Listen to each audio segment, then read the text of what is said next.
of the things that most newer JRPGs tend to be stingy on is money, which can sometimes make things harder when playing a game. Whether that is an intended challenge for players or not, it can be difficult and frustrating when you're trying to buy the much-needed restorative items by the bulk or trying to upgrade your skills and equipment to survive through your playthrough and you don't have enough of it, watching the yen you've saved up quickly being depleted. This is very much how it is with Digimon Story Time Stranger, where the items like the revival capsule can cost quite a lot to purchase and your source of income only comes early on through defeating Digimon, converting them to yen, and selling random items you may think you don't need. And while the game does provide a paid DLC that would help you cash in quick in exchange for real-world money to unlock said DLC, there is actually a much cheaper option to farm for money in the game, and it comes in the form of the Outer Dungeon challenges.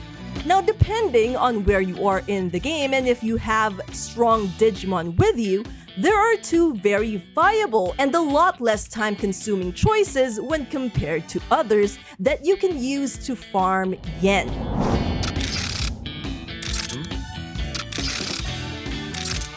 The first one, if you are pretty early on in the game, involves the Outer Dungeon Challenge, Speed is Victory. There are 4 levels to this, and despite what the name of the Outer Dungeon may suggest, this isn't really as much of a race as it is an obstacle course. The first early instance you can come across the Speed is Victory challenge is when you reach Factorial Area and its dungeon for the first time. This is the first decent challenge to farm in, though in order to be able to take part in the race, you would need to pay 1,000 yen to the Vandemon there for the Vadipass item to actually race. And while 1,000 yen might seem a lot, you do end up getting a much bigger return if you win, which is really easy even if you don't perfect the challenge itself. And you also get a very powerful Digimon at that portion of the game as a reward with it. Not only will you get 5,000 yen should you win, you will also get a medical spray and a Friendship S item along with it. Doing this race takes about a minute and 12 seconds to complete, depending if you're trying to do it perfectly or not.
If you chose to explore Factorial Town though, you will also find Speed is Victory 2 by the train station. This one gives you 10,000 yen plus a Medical Spray DX and a Friendship S item upon winning.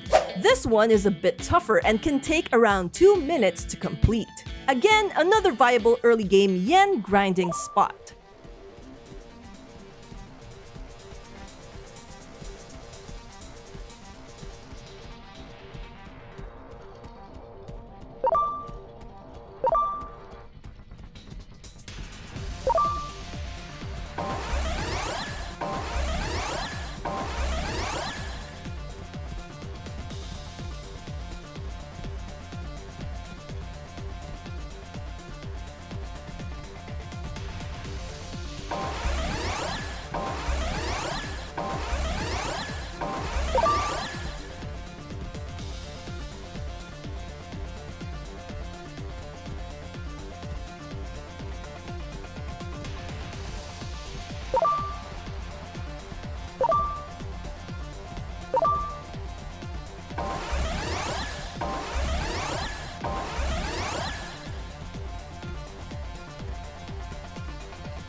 other speed is victory challenges can be both found in the present day.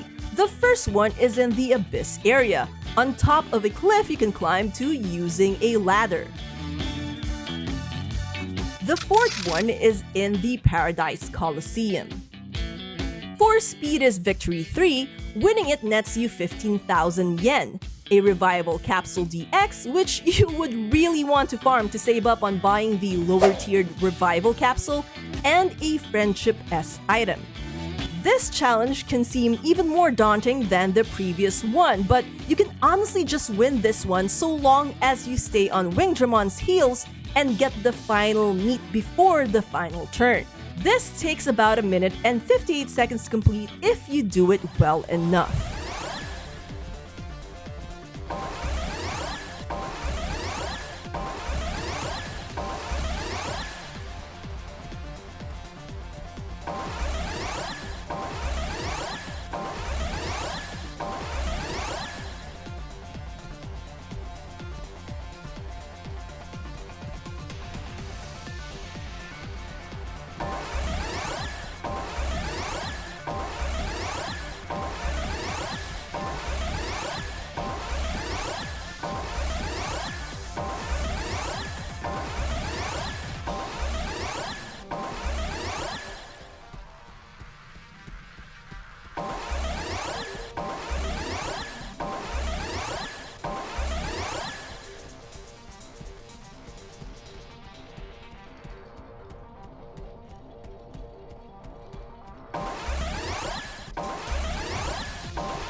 Speed is Victory 4 is by far the most challenging of the bunch and can get quite annoying, especially if you're trying to do a perfect run. But the reward itself for winning is a massive 20,000 yen, a full revival spray, which is just a godsend for later parts of the game, and a friendship S item.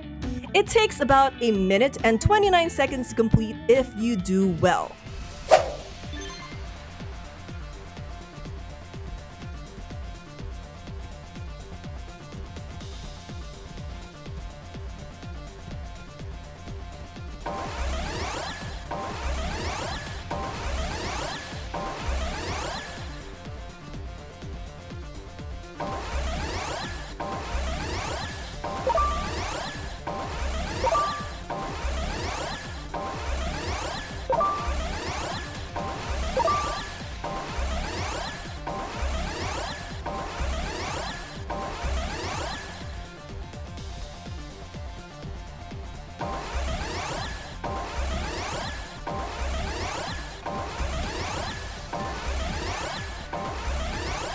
Well done.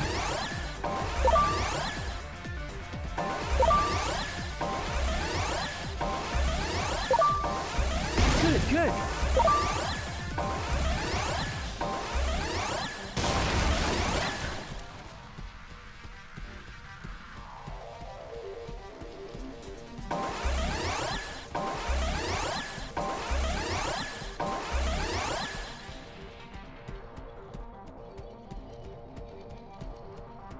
Very good.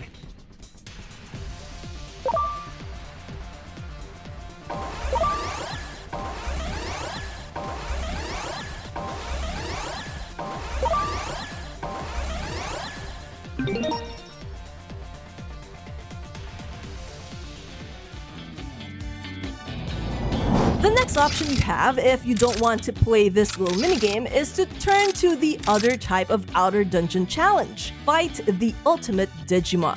Now, this option is only viable if you are far into the game and are just in need of money so that you can quickly finish stat training, or when you're trying to manipulate Stingmon's personality to Zealous so that you can use the Infinite Experience exploit with him, or when you're trying to get the best personality skills in the game to use for your Mega Plus run and trying to fully equip those Digimon for that challenge, since doing so with a subpar team will make this one a slog.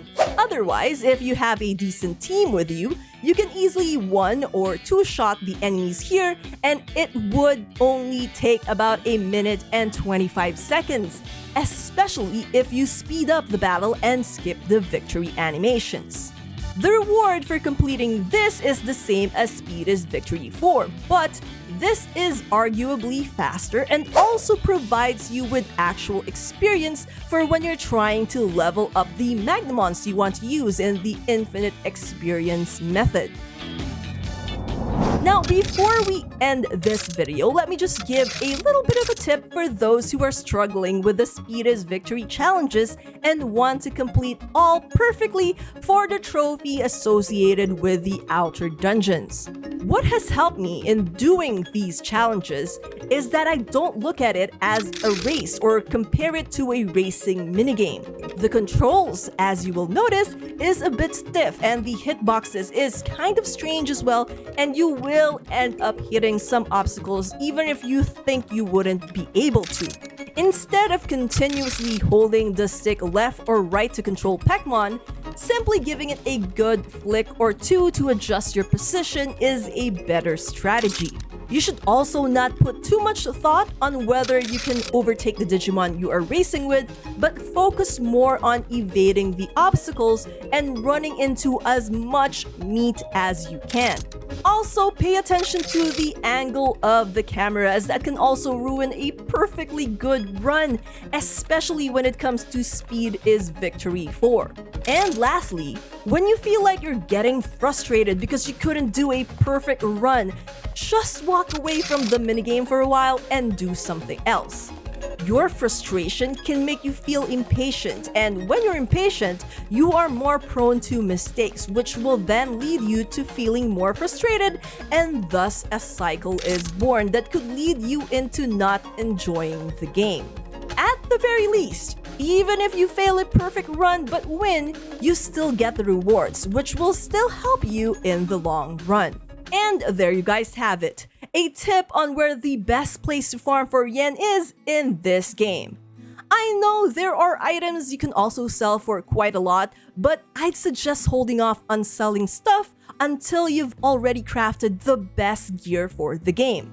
And well, farming for the treasures you can sell for a lot of yen is also a lot more boring and just gives you yen, as opposed to this method, which also nets you very helpful items and helps you save your money in the long run. Anyways, that's all the time we have for today. If you find this video helpful, I'd really appreciate a like and a subscribe if you haven't already.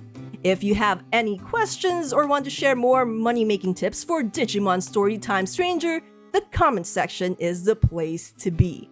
Thank you all for watching, and I'll see you again in the next video. Until then, you guys know the drill. Dream on, fly on. Bye bye for now, keep safe everyone, and thanks again for watching.